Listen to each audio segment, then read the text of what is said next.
บ่อยากเสือสายตาว่าภาพตรงหน้าสิเป็นความจริงก็คนที่เคยสัญญาคนบอกกันว่า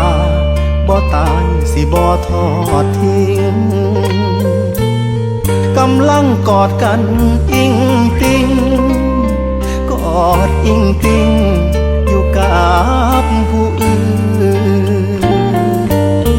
ก็ยกให้เพิ่นเบิดใจเมื่อคราวเคียงไกล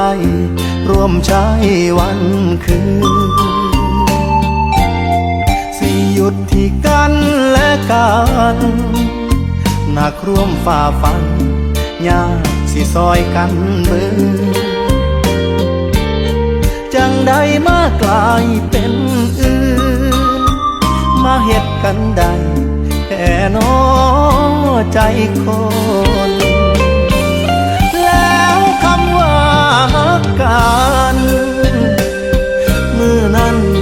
มันเหี่ยทิ่มสายแล้วคนที่ว่าฮักหลายมือนี้หัวใจเอาไผมาปนแทบบ่มีแห้งหายใจลาลอยไปทั้งตัวตนกลั้นใจฟังเหตุผลของคนที่เศร้าฮักกัน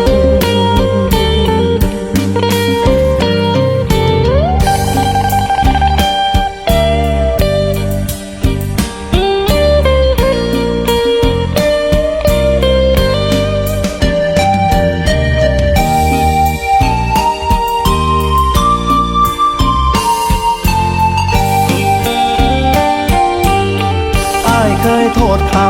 เบิดแฮว่าเขามาแย่งว่าเขาเป็นมาแต่เมื่อได้เห็นตำตาจังได้หูว่าอ้ายโง่มาตั้งนานที่แท้ก็เป็นน้ำกันทิ่มกันง่ายแค่น้อใจคนแล้วคำที่ว่าฮักกันมือนั้นมันเหี่ยทิ่มสายแล้วคนที่ว่าฮักหลายมือนี้หัวใจเอาไผมาปนแทบบ่มีแห้งหายใจลาลอยไปทั้งตัวตนกลั้นใจฟังเหตุผลของคนที่เศร้าฮักกันอ้ายบ่อยากฟังเหตุผลของค